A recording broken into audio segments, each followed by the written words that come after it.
Era tan tarde que incluso el reloj parecía haberse rendido. Las luces del rascacielos cortaban el aire frío del invierno sobre la ciudad y, dentro del despacho, Enrique seguía sentado frente a una montaña de papeles que no sabía ya si eran estrategia o sentencia. La única música era el raspado de una pluma sobre una hoja. El sonido, repetido, tenía algo de letanía. Cada firma era un nombre, un número, una casa que dejaría de encenderse. Cada rúbrica empujaba una pequeña realidad hacia otro sitio. Enrique lo sabía. Lo sentía en la nuca, como si la responsabilidad pesara ahí, débil y constante, como si una gravedad nueva lo comprimiera. Miró la corbata que descansaba doblada a un lado del escritorio, esa gravata que había sido regalo de su padre y que ahora apenas llevaba como símbolo de lo que había que sostener. La corbata olía a oficina, a reuniones y a promesas hechas y no cumplidas. Enrique la sostuvo entre los dedos. La tela le parecía ahora más frágil que un recuerdo.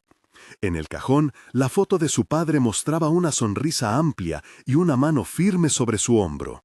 No hubo consuelo en la imagen, solo el recuerdo de un hombre que, alguna vez, le había enseñado a medir el valor de una empresa por algo más que por balances. La noche avanzaba, y con ella el expediente que debía cerrar antes del amanecer. Hojas de expediente listas con nombres que quedarían sin trabajo si él estampaba la última firma. No era la primera vez que lo hacía. Lo que lo agotaba esa vez no eran los números, era haber dejado que los números fueran el único paisaje posible. Había llegado a sentir que, si cortaba el ruido del afecto y la compasión, las decisiones serían más limpias. La limpieza, en su cabeza, era eficacia. La eficacia, supervivencia. Al otro lado del vidrio, en el pasillo, algo rompió la monotonía. Pasos rápidos, un coro de voces que parecían pequeñas campanas. La puerta se abrió sin ceremonia. Entró una mujer empujando un carrito con artículos de limpieza. En su espalda, 3 mochilas diminutas y en la mano el agarre fuerte de la vida. Una bolsa con pan envuelto y un reloj que marcaba el tiempo con la honestidad de quien no puede permitirse retrasos. La mujer se llamaba Clarice. Sus ojos eran claros, acostumbrados a calcular cada centavo antes de dormir. A su lado, pegados a su falda y al contorno de sus brazos, caminaban 3 niños con camisas pequeñas y zapatos que habían conocido muchos suelos. Eran 3 butes de una misma respiración: Pedriño, Paulinho y Sergiño. Los trillizos no solían acercarse a desconocidos. Habían aprendido a guardar la distancia como quien protege un tesoro. Recelo por exotismo, por manos que no olían a casa. Pero aquella noche algo cambió la norma. Al entrar, las risas se rompieron en la geometría del despacho, y el silencio que envolvía a Enrique pareció cuartearse de golpe. Unos pasos, una mano diminuta que se estiró y, sin pensar, agarró la pluma.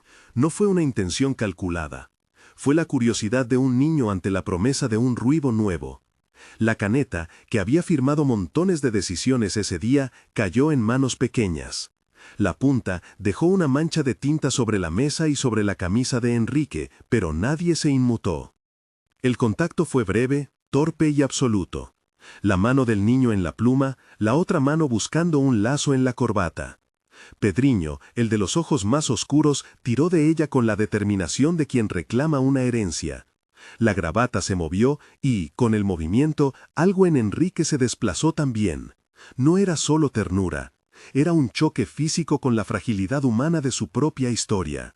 La pluma presionada contra la hoja dejó de ser un verdugo por un segundo. Se volvió juguete, llave, puente. La mujer, Clarice, se disculpó en voz baja, pero su pena no era de vergüenza. Era la de una madre que debía pedir permiso para existir en un mundo que no siempre hacía espacio para los suyos. Perdón, estaba pasando por la puerta, se me hicieron tarde, la guardería cerró hoy y no tenía con quién dejar a los niños, dijo sin pedir caridad. Sus palabras eran un amago de explicación, una nota de vida que no buscaba conmover sino aclarar. Explicó, de forma escueta, que trabajaba en el edificio como personal de limpieza, que a veces entraba en horarios en que pocos pasaban y que esa noche había subido a entregar un formulario. Los niños, añadió ella, se habían quedado dormidos en el carrito y no tenía a dónde llevarlos. Su voz no subió, no tenía lugar para el dramatismo. Enrique la miró. La corbata ahora pendía, mancillada por un empujón infantil, y la pluma estaba en manos de Pedriño, que la mordisqueaba con cara de asombro. Fue un gesto mínimo. Enrique se inclinó, tomó la pluma con cuidado como si devolviera un atomizador de tinta a su dueño y, sin decir mucho, dejó que los niños se acercaran un poco más. Aceptó el peso de las pequeñas manos sobre su muñeca, el calor inesperado que subía por su brazo hasta un lugar del pecho que llevaba tiempo en pavoroso desuso. Lejos de cualquier estupor paternalista, lo que ocurrió fue simple y clarificador.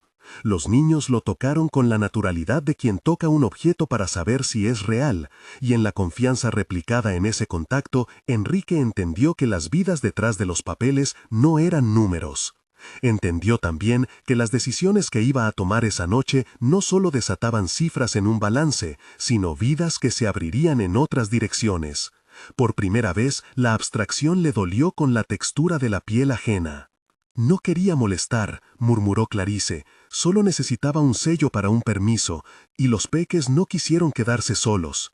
Sus manos parecían tener la experiencia de quien sostiene el mundo con la ternura de los objetos cotidianos, una taza para la mañana, una manta para el frío, una cuenta que pagar.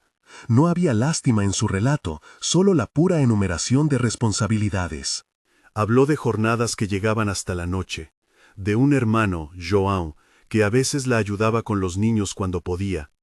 Habló de un padre de los niños que no estaba, no como acusación sino como dato. Dijo que hacía lo que podía y que prefería no pedir más de lo necesario. Su voz no buscaba favores. Enrique no respondió de inmediato. El despacho olía a tinta, café frío y a una fragancia tenue que salía de la bufanda de Clarice. Pensó en la lista sobre su mesa, en los nombres que dormían en cada línea. Pensó en lo que representaba para él ese acto mecánico de firmar, la ilusión de control. Y por primera vez sintió que no tenía el derecho exclusivo de decidir lo que era necesario. ¿Están bien?, preguntó, sin saber si lo que quería era confirmar una condición física o su propia capacidad para ser humano en ese momento. Los niños se acomodaron alrededor de sus piernas como quien vuelve a un puerto conocido. Sergiño apoyó la mejilla en la rodilla de Enrique. Paulinho metió la mano en el bolsillo de la chaqueta como si quisiera encontrar algo escondido.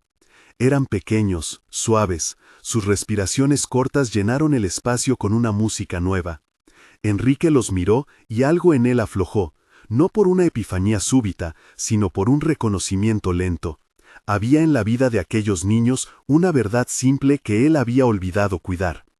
La conversación, cuando volvió, fue entre adultos pero marcada por la presencia siempre atenta de los niños.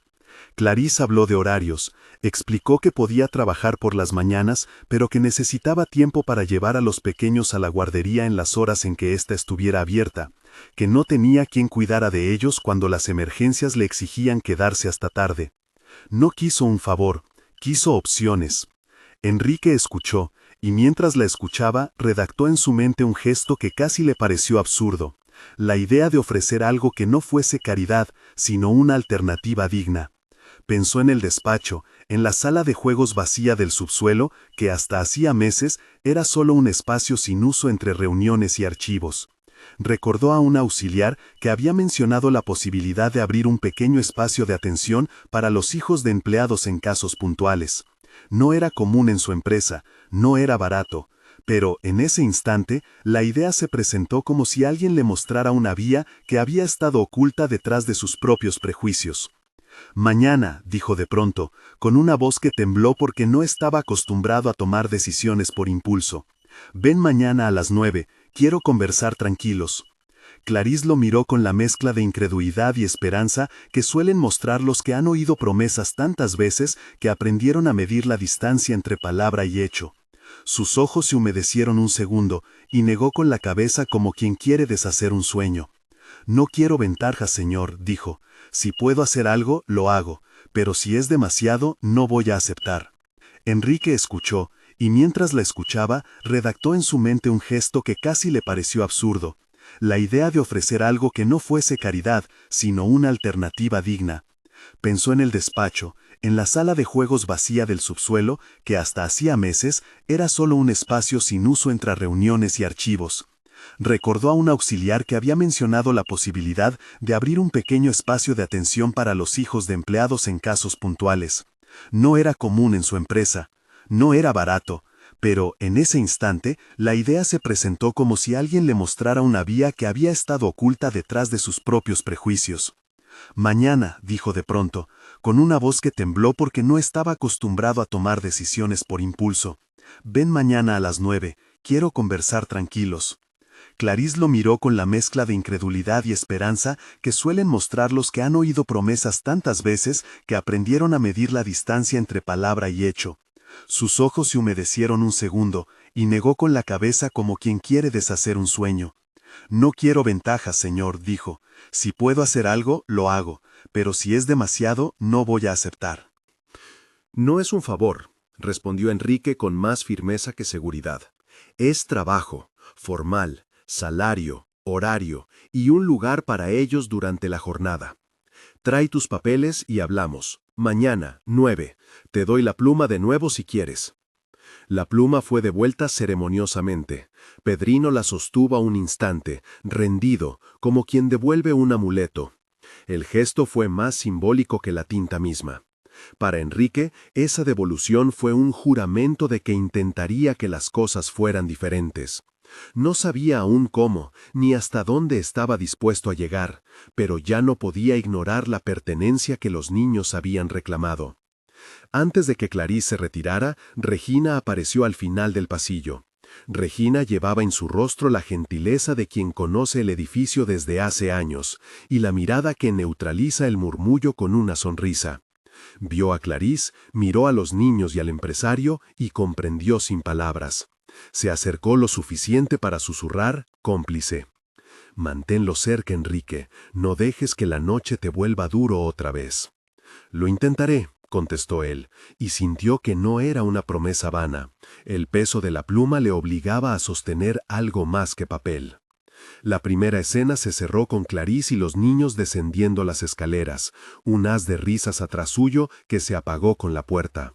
Enrique se quedó mirando la mancha de tinta en la hoja, esa marca que, para su sorpresa, ya no le parecía un pecado, ni una condena. Era más bien una señal de que había pasado algo que necesitaba ser registrado. Si te conmueve este tipo de historias, suscríbete. Aquí contamos relatos que nos recuerdan que la dignidad lo cambia todo. Al día siguiente, a las 9 en punto, Clarisse volvió. Traía una libreta con las cuentas y una prueba de domicilio en la que la dirección parecía más un mapa de supervivencia que un dato oficial.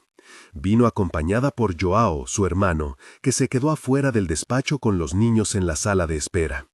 Pedrino, Paulinho y Serginho ya habían aprendido la ruta que conduce a la seguridad. Se sentaron en fila, uno sobre la falda del otro, y miraban la puerta con la atención de quienes esperan la voz de alguien que puede ordenar su día. Enrique la recibió con una formalidad nueva.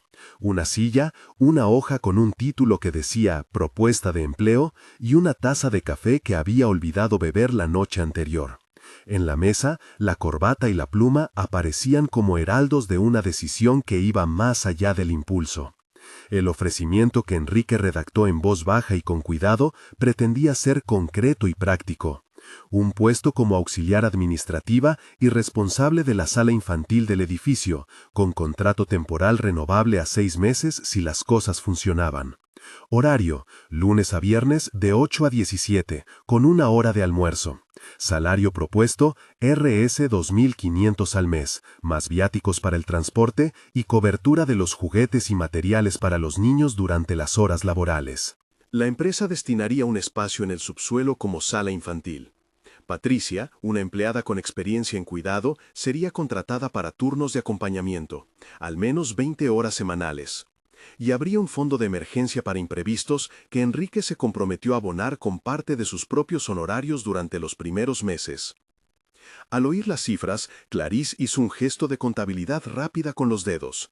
No era un monto deslumbrante, pero representaba estabilidad. Miró a João, que asintió silencioso como quien aprueba un plan de guerra. No fue necesidad ni humillación lo que se leyó en su rostro, sino una valoración honesta de lo que podía hacer con aquello. Alimentos más previsibles, una posibilidad de dejar a los niños en un lugar seguro, menos noches en vela por preocuparse si el billete alcanzaría. ¿Y qué pasa con mis funciones ahora?, preguntó ella, directa. No quiero que me cambien y me dejen sin lo que sé hacer. Mantendrás algunas tareas que conozcas, contestó Enrique, pero tendrás registro formal, seguridad social y vas a coordinar la sala. No es caridad, es empleo, y habrá capacitación. No voy a pedirte cosas que no puedas. Si en algún momento algo no funciona, lo ajustamos. Los términos sonaban a un contrato no solo entre dos personas, sino entre mundos, el del mármol y los informes y el de las manos curtidas que conocen las rutinas de la casa y del pan. La propuesta formalizó una relación que, hasta entonces, había nacido del azar y de la necesidad, y la transformó en algo reconocible ante la ley y ante la dignidad del trabajo. Clarice no firmó de inmediato, no por desconfianza, sino porque las decisiones importantes se tomaban con la tranquilidad que las precede. Preguntó por Patricia, por la sala, por los horarios concretos de entrega y recogida.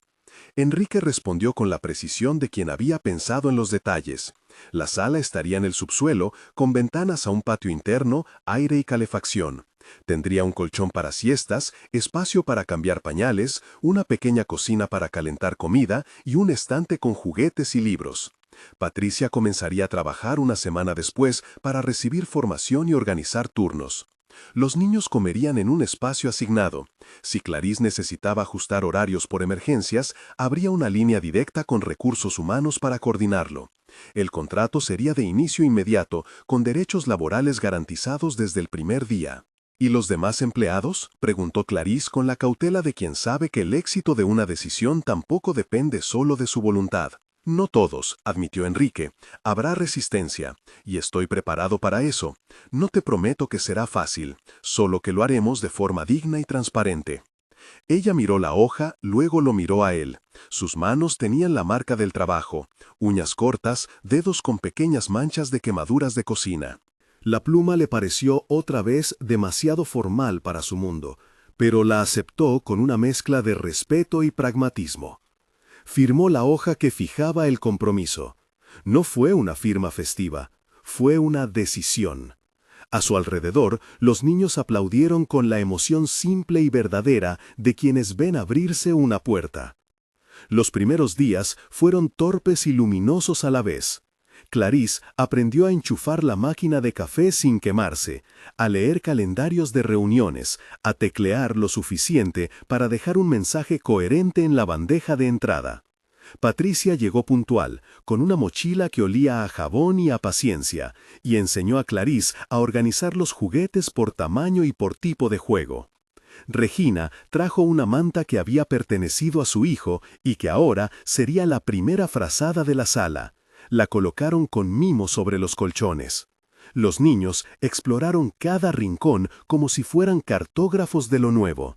La mesa de madera, la caja de colores, los móviles que giraban con la luz artificial.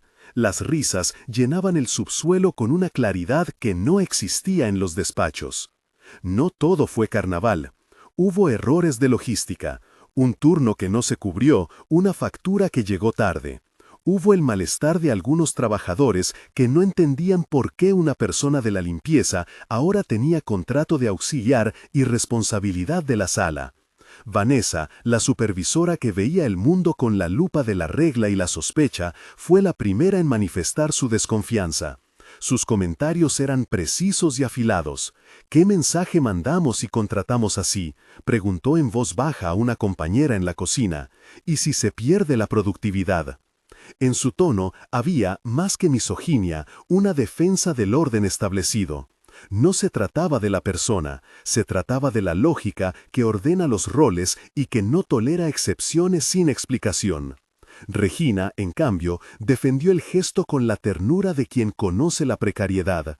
A veces, lo que la empresa necesita es justamente recordar que las personas tienen hijos, que las decisiones tocan vidas. Sus palabras decían que la dignidad es un factor que también se puede medir en rendimiento. Empleados tranquilos son empleados más concentrados, menos ausencias por emergencias, menos urgencias que desgastan equipos.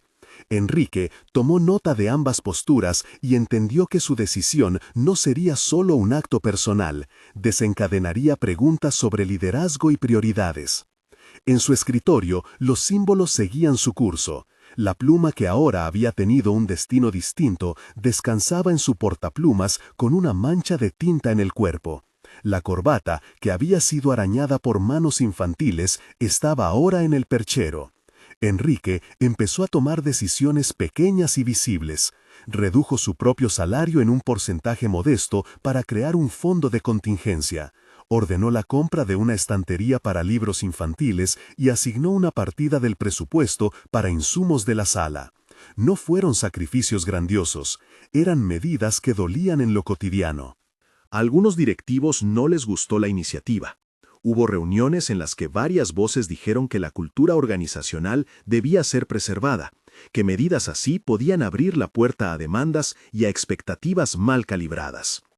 Enrique escuchó, argumentó y a veces aceptó retrocesos técnicos para no caer en el voluntarismo. Una tarde, cuando Clarice recibió su primer salario formal, un sobre con el monto acordado y un comprobante que le daba derecho a vacaciones y a pago de contribuciones, salió a la calle con los niños.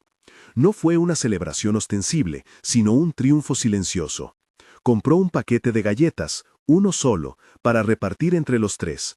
Fue una ceremonia de reparto, una porción para cada uno con la exactitud de los ritos que celebran la supervivencia. Se sentaron en una banca del parque y los niños lamen las migajas con la seriedad de quienes gestionan la felicidad en porciones pequeñas. Clarice miró la ciudad y pensó en su hermano Joao, que esperaba con orgullo por la estabilidad de esa nómina. Mientras tanto, en la sala de reuniones, Vanessa preparaba su posicionamiento. No se trataba de odio, se trataba de temor a los precedentes. Escribió un correo con un tono formal, enumerando posibles riesgos y solicitando una revisión del programa de guardería para empleados. Su correo fue claro en el procedimiento, pedía transparencia, solicitudes de casos, políticas escritas. No negó la buena voluntad de Enrique, puso en tela de juicio su método. Unos pocos colegas se sumaron a su preocupación. Las tensiones internas comenzaron a zumbear como insectos que presagian lluvia. Enrique recibió el correo sentado en su oficina, con la luz de la tarde trazando sombras sobre la mesa. Leyó cada línea, sintió el peso de cada palabra. Sabía que estaba construyendo algo que no solo remodelaría la realidad de Clarice y sus niños, sino que tocaría a un sistema entero. Se levantó y fue hasta el subsuelo. Encontró a Patricia enseñando a los niños a ordenar bloques por color, con una paciencia que parecía ritual. Vio a Clarice arrodillada para atar un cordón. Se sentó en el suelo con ellos por un momento y, sin artificio, se permitió ser un adulto que juega. Armó una torre con los bloques, la dejó caer para que los niños rieran. Pedriño, con la naturalidad de quien no protege el afecto con la desconfianza de los mayores, se inclinó y dijo algo que era a la vez simple y definitivo. «Titio, te amo». Las palabras cayeron en el silencio del subsuelo como si fueran una lámpara encendida en una noche larga. Enrique no respondió con un retorno igual, porque eso habría sido demasiado, y porque su lugar era otro, no era su hijo, ni pretendía serlo. Pero la frase operó en él como un sacramento, lo tocó en un sitio donde el ser humano se mide sin pudor. Comprendió que sus decisiones no solo darían tranquilidad a una familia, sino que lo estaban cambiando a él también. Aquella noche, regresó a su despacho con la sensación de haber abierto una puerta que no tenía vuelta atrás completa. En su bandeja de entrada había respuestas, mensajes de felicitación y críticas. Había un correo del departamento financiero que señalaba la reducción de su salario y el impacto en el balance. Había un mensaje anónimo que le preguntaba por el criterio de selección. Y había una nota de un ejecutivo veterano que decía, en pocas líneas, que quienes asumían riesgos personales en la conducción de la empresa debían asumir también las consecuencias. Enrique sabía que en algún lugar de esa mezcolanza de correos y decisiones había una posible renuncia, una fractura, una pérdida de apoyo. Sabía que lo que había empezado como un gesto pequeño penaría a su alrededor. También sabía que, en la sala de abajo, alguien había compuesto una canción de risas con trozos de cartón y colores. Entre esas dos zonas, el buró con papeles y el subsuelo con bloques, su vida comenzaba a reconfigurarse.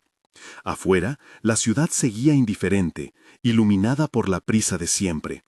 Dentro, sin embargo, se respiraba otra cosa, una posibilidad de reorganizar prioridades, de hacer del cuidado una política cotidiana.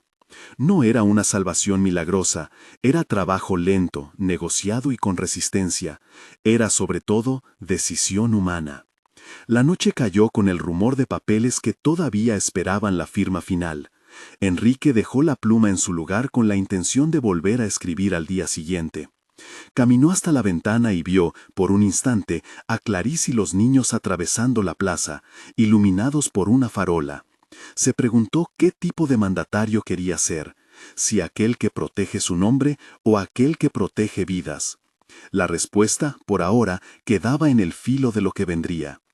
El correo de Vanessa todavía tintineaba en la pantalla, y en él la promesa de una próxima discusión.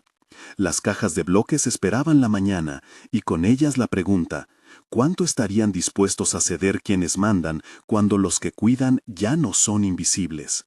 La decisión tomada era solo el comienzo. Había gestos por pulir, políticas por crear, alianzas por tejer. Y había, sobre todo, la tensión ineludible entre la lógica de la empresa y la lógica de la vida. Terminaba así un día que no cerraba las heridas, pero las marcaba con posibilidades. Enrique sabía que habría consecuencias y que algunas perderían el rumbo favorable. Clarice había firmado con esperanza y cautela. Los niños habían ganado un espacio, pero su estabilidad dependía ahora de más que la amabilidad de un ejecutivo. Patricia había llegado con sus métodos y su sonrisa, dispuesta a enseñar. Y Vanessa, con su correo, había recordado que cualquier cambio, por justo que sea, exige siempre abonar una deuda, la de convencer a quienes tienen miedo de perder. La noche silenció los altavoces de la oficina, pero no apagó la idea que ahora ordenaba la respiración de Enrique. Había que seguir adelante, aun si el precio era aprender a perder algunas comodidades para ganar humanidad. Y, mientras la ciudad dormía, en el subsuelo una frazada nueva se movía por el aire cuando un niño estiró el brazo en sueños, y eso bastó para mantener encendida una luz que hasta entonces se creía innecesaria. Los días que siguieron no fueron una sucesión de certezas, sino una serie de pequeñas batallas con destino incierto. Lo que se había abierto con una firma y una pluma manchada se convirtió, en la práctica, en un ejercicio cotidiano de ajuste. Reuniones, papeles, explicaciones. Había que transformar una buena idea en procedimientos que pudieran resistir al desgaste del tiempo y a la mirada escrutadora de quienes, en la cúpula, temían cualquier innovación que prometiera alterar el orden.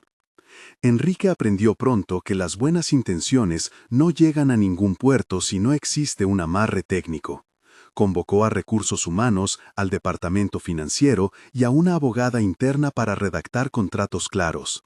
Quiso que todo fuera transparente: horarios definidos, cláusulas sobre permisos por emergencia, registro de asistencia, rol y responsabilidades de Patricia como cuidadora y una previsión para la compra de insumos. No quería improvisaciones que pudieran ser usadas como excusa por malintencionados. Clarice, por su parte, asistió a las reuniones de capacitación con una atención casi ceremoniosa. Tomar apuntes, preguntar sobre sus derechos, aprender a firmar notificaciones por correo electrónico fueron actos de una dignidad cotidiana. El primer mes se desplegó como un mapa con rutas no señalizadas. Hubo confusiones. Un día Clarice llegó tarde porque el transporte se retrasó y la línea interna tardó en avisar. Otro día la contratación duplicó un turno de Patricia y un padre reclamó por la recogida. Los niños, sin referencias fijas todavía, lloraron una tarde cuando Clarice fue retenida por una emergencia doméstica. Sergiño, con la mejilla húmeda, buscó su olor y quedó con la guardia baja durante horas. Esas fueron las ocasiones en que la empresa no debía ser solo promesa, sino red de apoyo. Enrique autorizó a Recursos Humanos a activar una ayuda puntual, un taxi, y pidió a Regina que cubriera la recepción un par de horas hasta que todo se normalizara. Pequeñas soluciones que consolidaban la credibilidad del proyecto. A la vez que se resolvían las operativas, la resistencia fue tomando forma burocrática. Vanessa no dejó sus reparos en correo anónimo ni en susurros en la cocina. Elaboró un documento y lo presentó en la reunión de gerencia, un análisis en el que planteaba riesgos de precedentes, presiones sindicales y el posible abuso de la política. Argumentó con datos hipotéticos y con una disciplina fría que resonó entre los que miraban la empresa como una maquinaria que debía funcionar sin fricciones emocionales. Algunos directivos, que nunca habían visto la sala del subsuelo, sino como un cajón sin uso, comenzaron a cuestionar la oportunidad del gasto y la conveniencia política de la medida. Hubo otra reacción menos visible pero más disruptiva, la incomodidad. Un par de ejecutivos que se habían acostumbrado a una jerarquía vertical empezaron a mirar con recelo la figura de Clarice. Comentarios en voz baja sobre formas de selección y cómo justificar la promoción aparecieron en el café. Enrique recibió correos que lo conminaban a documentar cada paso. También recibió mensajes de agradecimiento de empleados que, por primera vez, habían sentido que la empresa les miraba como personas completas, madres, padres, hijos. Esos mensajes llegaron en forma de notas pegadas en la pizarra, de frutas dejadas en la cocina y de un pequeño cuadro pintado por un equipo de desarrollo que decía, «Trabajar mejor es vivir mejor». En una tarde tensa de mitad de trimestre, convocaron una junta con la presencia del consejo. La sala de reuniones estaba fría, con luz neutral y pantallas que proyectaban gráficos de rentabilidad. Vanessa, que había preparado su discurso con esmero, expuso sus argumentos. Habló de precedentes, de riesgos legales y de posibles demandas por favoritismo. Otros se sumaron con retórica similar. Si hoy acogemos a una persona por necesidad, mañana tendremos que explicar por qué no a otros. La conversación fue una red de razones que apuntaban a la prudencia. Enrique escuchó. No interrumpió hasta que comenzaron las preguntas directas. ¿Por qué Clarice? ¿Por qué destinar recursos propios? ¿Cómo justificar ante los accionistas la reducción de presupuesto? En la mesa, las miradas buscaban deslizarlo fuera del centro de la decisión. Fue entonces cuando él habló, con la voz templada y sin teatralidad. Contó, sin evocaciones melodramáticas, lo que había visto en el subsuelo. Habló de la mirada de los niños y de la calma que devolvió a mesas de trabajo. Contó que, en tiempo de emergencia, la empresa había perdido menos horas de productividad porque la madre tenía un lugar seguro. No pidió aplausos, expuso datos, hizo números comparativos sobre ausencias y rotación y añadió algo menos contable. Expuso un principio de liderazgo que no es solo optimización, sino cuidado. No es caridad, dijo, es previsión humana. Y, si quieren medidas, propongo que establezcamos reglas claras, criterios de acceso, duración de contratos, evaluación del impacto trimestral. Su propuesta no borró las dudas. Pidieron votación. El empate fue resuelto por su voto de gestor mayor y por la promesa de métricas trimestrales. En el acta quedó asentado que se reforzaría la supervisión, que se estudiaría la expansión de la propuesta a otros casos y que el fondo de contingencia se auditaría por un equipo externo. Algunos respiraron aliviados, otros, discretamente, cerraron la puerta de la sala con la sensación de que el gesto podía abrir demandas complicadas. No todas las reacciones fueron institucionales. Hubo renuncias que picaron como sal en las heridas del equipo. El jefe del área financiera, un hombre que había medido su carrera con la regla del rendimiento, presentó su carta de dimisión. No fue un acto violento, lo hizo con calidez técnica, explicando que su visión no coincidía con la dirección y añadiendo como nota final que prefería buscar proyectos donde su criterio fuera norma. No fue un golpe mortal, pero sí un recordatorio. Ejercer liderazgos humanos tiene costes. En aquellas semanas posteriores, Enrique sintió la soledad del que decide pagar con prestigio por una convicción, pero también percibió gestos que confirmaban que no todo era sacrificio vano.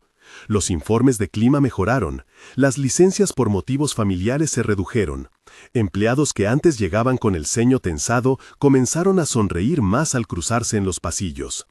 Los clientes que visitaban la empresa notaban una diferencia sutil en el trato de recepción y en la energía de los equipos. Nada de esto era inmediato ni absoluto, pero las cifras empezaron a mostrar una correlación entre un ambiente más humano y una eficiencia distinta. Menos rupturas en proyectos, menor rotación en áreas críticas, menor absentismo.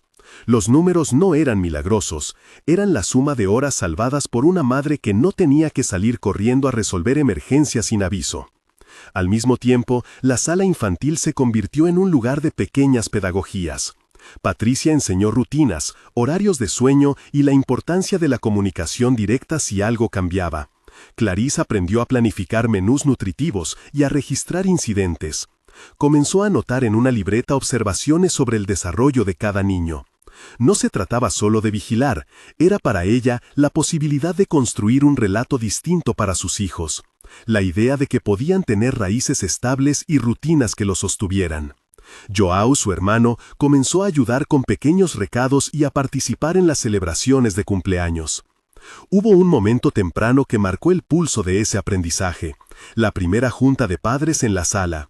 No era una reunión formal, sino una conversación breve con un café en la que Clarice, con voz madura y sin adornos, habló de límites y de cariño. Habló de normas de recogida, del compromiso de avisar con antelación si alguien no podía llegar, y del respeto por los materiales y las rutinas. Los otros padres, 2 empleados de mantenimiento, una recepcionista, escucharon, asintieron y por una tarde la sala fue un microcosmos donde una madre trabajadora se volvió representante de una comunidad. En paralelo a la vida nueva que crecía en el subsuelo, Enrique enfrentó un desafío que puso a prueba su coherencia. El cierre anual exigía medidas para equilibrar cuentas. La presión de los accionistas no disminuía, y la tentación de recortar partidas, incluida la del programa infantil, asomó como un viejo fantasma. En la reunión con el comité financiero, los calculistas propusieron eliminar o reducir el fondo de contingencia que él había alimentado con una parte de su salario. La propuesta tenía un argumento contundente en términos fríos: mejora los balances. Enrique, que ya había tomado la decisión de reducir su propio ingreso en una proporción notable para sostener el proyecto, se encontró frente a la disyuntiva de retomar una postura conservadora o persistir. Recordó las manos pequeñas sobre la pluma, las risas, la torre de bloques que los niños derribaban para rearmarla con paciencia. Recordó la tarde en que Pedrino le había dicho «Titio, te amo», como si fuera la declaración de una verdad esencial. No fue un momento sentimental, fue un criterio moral. Eligió mantener el fondo y lo anunció en la asamblea de balances con la calma de quien sabe que su puesto puede estar en juego. Presentó números, proyectó los beneficios indirectos en reducción de ausencias y sostuvo que la sostenibilidad de la empresa pasa también por cuidar a quienes sostienen la organización desde abajo. Esa decisión produjo movimientos. Algunos inversores, incómodos con el gesto, comenzaron a revisar su exposición. Otros, con mirada más amplia, comprendieron la lógica de retención de talento y dijeron que preferían un liderazgo que apostara por la comunidad. No fue un triunfo definitivo, fue un ajuste de fuerzas. Al final, el programa permaneció y se estableció una política de revisión trimestral con la participación de sindicatos y de un comité de empleados.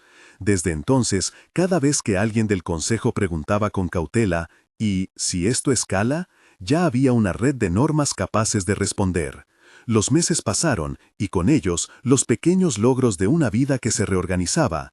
Clarice recibió su primer recibo de sueldo con recursos para abrir una cuenta de ahorro. Compró, con la pulcritud de quien ha aprendido a medir la esperanza, una rutina nueva para la casa, una tabla de comidas semanales y una libreta donde anotar días de pago y fechas de vencimiento. Un sábado, con la paga en mano, se permitió una cena fuera con los niños, pan con una porción extra de jamón y una lata de jugo. No fue una extravagancia, fue una ceremonia de afirmación. Si la vida da respiros, hay que celebrarlos. Los niños comieron con entusiasmo y en la mesa hubo risas que se agradecieron como pequeñas oraciones. Ese gesto, la primera cena con su sueldo, fue también un mensaje para la empresa. Para los que estaban observando, era la prueba tangible de que la medida tenía efectos concretos. Para Clarice, significó la posibilidad de empezar a construir prioridades que hasta entonces habían sido imposibles. Joan, que vio la estabilidad llegar, consiguió por fin inscribirse en un curso nocturno gracias a un permiso flexible que le permitió trabajar de día y estudiar de noche. En la compañía, el efecto fue acumulativo. Los equipos empezaron a proponer pequeñas iniciativas, una campaña interna de donación de libros para la sala, turnos de voluntariado de empleados que ofrecían una hora para leer a los niños, y una jornada anual donde se celebraba el Día de la Familia, con actividades realizadas por empleados y voluntarios. Se creó una comisión para evaluar otros casos de necesidad social en la empresa y se trazaron límites claros para evitar privilegios injustificados. Con el tiempo, el proyecto dejó de ser una excepción personal para convertirse en una política pública interna de la empresa. Las transformaciones no desaparecieron los conflictos. Vanessa, cuya resistencia había sido persistente, encontró otros motivos para criticar. Sugería que las políticas de recursos humanos debían estar sujetas a concursos internos, que cualquier expansión debía ser sometida a votación y que la selección no podía depender de la discreción gerencial. Sus críticas eran parte de un debate sano.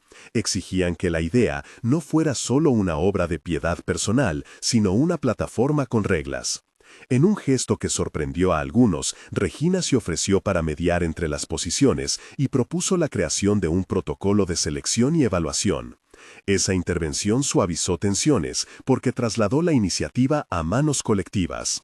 La historia humana también se desplegó en escenas pequeñas, casi domésticas, que fueron las que cambiaron el corazón de Enrique. Una tarde de lluvia, en la que la ciudad se volvió un espejo agitado, el ascensor se averió y él bajó caminando por las escaleras para encontrarse con una Clarice empapada, tratando de secar los juguetes con una toalla. La gente los vio ahí, el ejecutivo con la camisa pegada y la mujer con el cabello húmedo, recogiendo cosas. Sin pompa ni anuncios, él la ayudó a acomodar los colchones y a calentar la cena. Fue un gesto doméstico que no necesitó público. Esa noche los niños durmieron más tranquilos y por primera vez en mucho tiempo, Enrique llegó a su casa con la sensación de haber sido útil de una manera que los balances no podían medir. Con el paso de los meses, la rutina fue consolidándose y con ella la presencia de los pequeños rituales que tejían lazos. La pluma manchada que había empezado como signo de interrupción, ahora descansaba junto a otras en el portaplumas del despacho de Enrique, con una leve capa de tinta que recordaba un principio. La corbata con la marca de la infancia seguía en el perchero. A veces se la colocaba para reuniones grandes y la miraba como a un talismán que lo aterrizaba. Había aprendido a jugar, se arrodillaba en el subsuelo y armaba torres, dejaba que los niños le pusieran pegatinas en la camisa y aceptaba espontáneamente la etiqueta de Titio, que ahora en ocasiones brotaba entre risas. Uno de los momentos más simbólicos de ese proceso fue la tarde en que la empresa decidió repartir una parte mínima de utilidades con la plantilla, no en forma de caridad, sino como reconocimiento a la contribución colectiva. Enrique impulsó un esquema modesto de participación que incluía a todos los empleados, con montos proporcionales según antigüedad y carga horaria. No fue un desembolso que cambiara vidas de manera radical, pero sí un gesto de reconocimiento. La entrega se hizo en silencio en la sala de reuniones, sobres con cifras que, para muchos, representaban la posibilidad de un arreglo o de un pago pendiente. Clarice, al recibir su sobre, lo abrió con manos firmes. No gritó ni lloró en voz alta, sonrió con esa mezcla de alivio y responsabilidad que tienen quienes saben que cada recurso es un escalón. La comunidad alrededor del edificio empezó a mirarlos con curiosidad distinta. Vecinos que habían visto a Clarice barrer la vereda la saludaban con respeto. Al bajar por la mañana, algunos empleados se detenían a conversar con los niños, a preguntar por su día. Hubo un coro de pequeñas normalizaciones que hicieron que la excepción se volviera más cotidiana. Pero no todo fue apacible progresión. Una contracción en el mercado obligó a la empresa a replantear inversiones y surgió una propuesta de recorte de personal en áreas que, según los analistas, eran menos rentables. El episodio encendió, otra vez, la tensión entre la lógica del negocio y la del cuidado. Los que favorecían la contención presupuestaria propusieron cerrar la sala infantil como forma de economizar. La noticia llegó como advertencia a quienes habían encontrado allí un refugio. La posibilidad de perderlo encendió una respuesta colectiva. Empleados empezaron a recolectar firmas, clientes que conocían la iniciativa enviaron mensajes de apoyo, y un grupo de trabajadores organizó una reunión pública para exponer cómo la presencia de la guardería había reducido ausencias y mejorado el clima. Enrique, que ya conocía el costo personal de su decisión, optó por una solución corpórea. Propuso reescalar partidas menos visibles, pidió a la Junta que postergara inversiones no críticas y con la ayuda de un equipo de planificación diseñó un plan financiero que permitía mantener la sala sin comprometer la viabilidad de la empresa. Vender una porción de su participación accionaria no era una opción que quisiera tomar por completo, pero sí avaló una reestructuración de sus remuneraciones personales, ampliando la reserva. Fue una decisión que le costó. Su vida se ajustó, su automóvil fue cambiado por uno más económico, y algunos lujos personales se cerraron. Pero el costo fue calculado y consciente. No era gesto de sacrificio teatral, sino una reasignación de prioridades que ya no se justificaban con excusas. La estrategia funcionó, la sala permaneció y con ello una red de confianza. Los empleados que habían organizado la defensa del proyecto comprendieron que las políticas deben ser sostenibles y se ofrecieron para ayudar en la gestión. Algunos de los críticos más duros comenzaron a moderar su postura cuando vieron que la medida podía sostenerse sin quebrar el negocio. Otros, en cambio, decidieron aceptar la renuncia y buscaron otros rumbos. La empresa quedó con un equipo más pequeño pero comprometido. La vida de Clarice también cambió en detalles que valían mucho. Consiguió, gracias a su contrato, acceso a consultas médicas regulares, un turno en el dentista para uno de los chicos y la posibilidad de inscribir a Pedrino en una actividad de natación comunitaria una vez por semana. Compró una caja para guardar documentos importantes y comenzó a planear pequeñas metas: pagar una reparación de la cañería de la casa, comprar un abrigo para el invierno próximo. No eran lujos, sino nuevas certezas. Ella caminaba por la oficina con la compostura de quien ha ganado un recorte de tranquilidad. En medio de esa cotidianeidad hubo gestos que sellaron afectos. Una tarde, con el aire de primavera anunciándose, organizaron en la sala infantil una actividad de pintura. Los niños, con delantales a rayas y pinceles en la mano, fueron guiados por Patricia y por una voluntaria de marketing que se ofreció para la tarea. Enrique, al principio tímido frente a los colores, aceptó la invitación de Clarice para sentarse en el suelo. La escena, pequeños trazos que no pretendían ser obras maestras, manos manchadas de azul y rojo, risas que salpicaban el ambiente, fue una de esas cosas que quedaban como huella. Clarice le pasó a Enrique un pincel y él aceptó. Pintó un círculo grande, elástico, torcido. Pedrino lo acompañó, trazando dentro un sol con 4 rayos.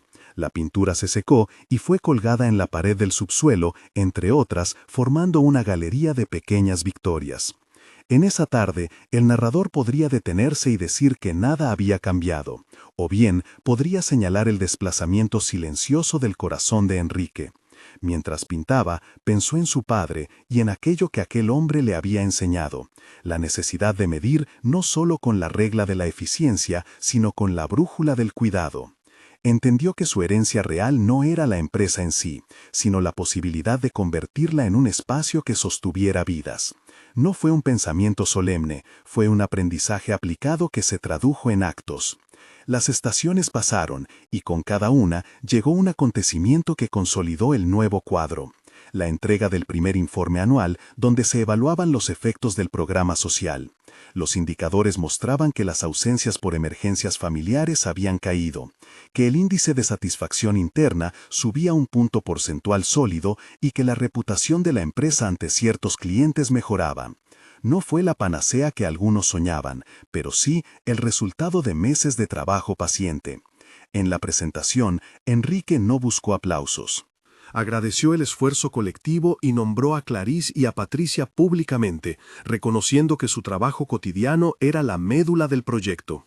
La audiencia respondió con un aplauso que no fue frío, era reconocimiento. Consolidada la política, la relación entre Enrique y Clarice se transformó en una amistad respetuosa.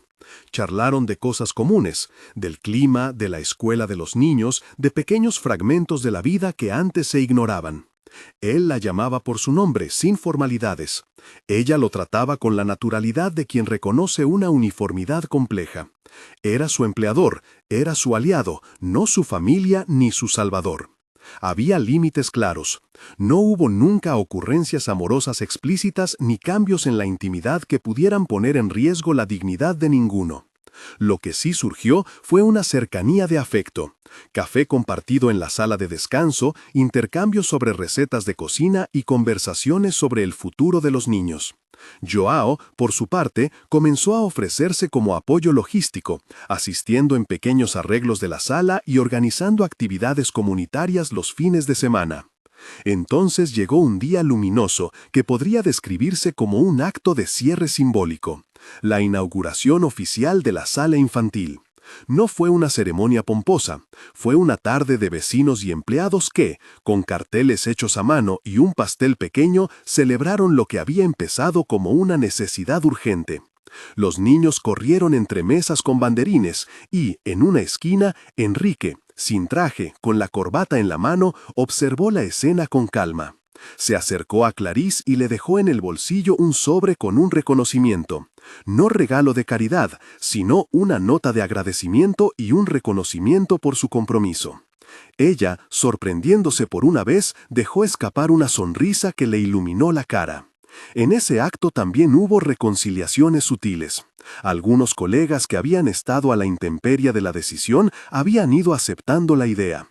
Vanessa, que ya no encontraba la punta de su crítica en un terreno fértil, asistió por cortesía y se quedó hasta que la tarde cerró con una canción improvisada. No fue que olvidara sus dudas, pero su postura adquirió matices nuevos. Si la política era gestionada con procedimientos y transparencia, podía ser incorporada al marco organizacional sin poner en riesgo la justicia interna. La vida, como suele suceder, tejió su lenguaje con simplicidad. En una mañana cualquiera, Clarice llegó puntual con los niños y una bolsa con pinturas para regalar a Patricia. Enrique, que pasaba por el pasillo, se detuvo y observó la escena. Pedrino, sentado en la escalera, le mostró con orgullo un dibujo donde él aparecía con una pelota gigante. Enrique se agachó y lo miró a los ojos. ¿La pelota es para mí?, preguntó en broma. «Es para jugar», contestó Pedrino con la seriedad de quien anuncia una asignación. Se pusieron a jugar en el patio trasero del edificio. La pelota rodó, ellos la siguieron, y hubo un instante en que el ruido de las máquinas y del tráfico parecía quedar lejos. Fue una tarde sin declaraciones solemnes, solo la constancia de lo que se hace cuando se decide sostener algo. A medida que pasaba el tiempo, Enrique perdió parte de su rigidez. Aceptó llamadas personales de emergencia de empleados, dejó de llevar trabajo a casa en fines de semana completos y empezó a pedir reportes de clima con más interés que los de rentabilidad. El clímax humano llegó en un viernes doblado y amable, cuando la empresa celebró, de manera modesta, el reparto de utilidades acordado. Unas pocas mesas con cafés y galletas, un breve discurso del director y la distribución de sobres.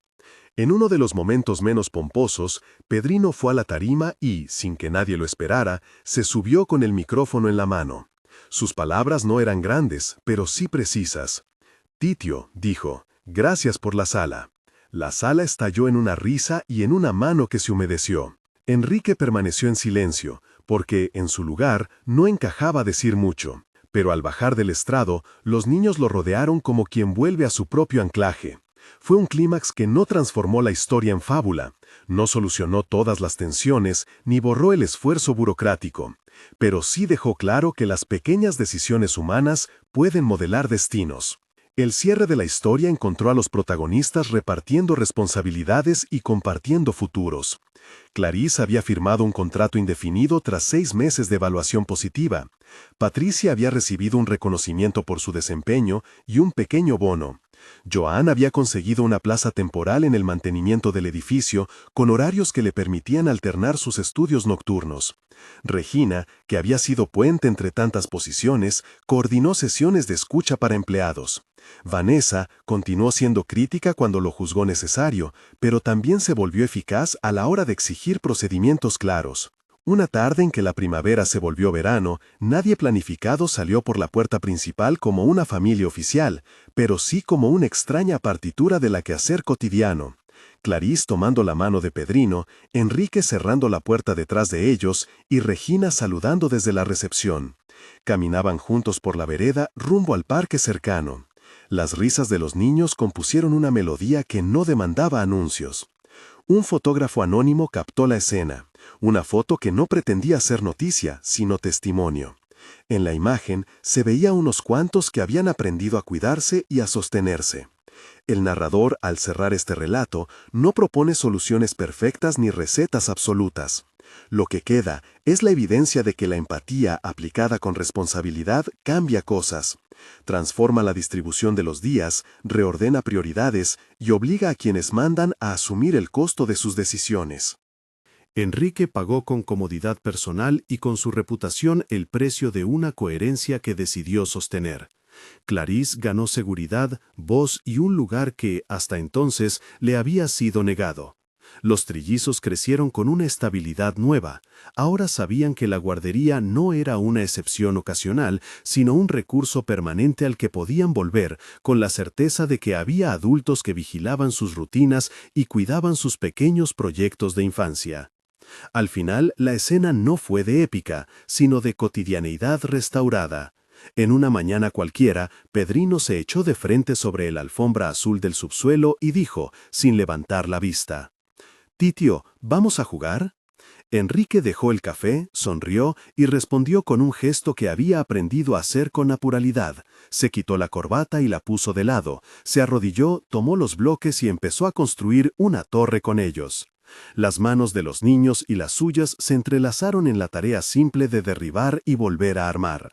No hubo testigos sofisticados, solo la sala con sus juguetes y la certeza de que, a veces, los grandes cambios empiezan por aceptar que es justo jugar. Si esta historia te tocó, compártela con alguien que necesite recordar que la dignidad y la empatía sí cambian destinos.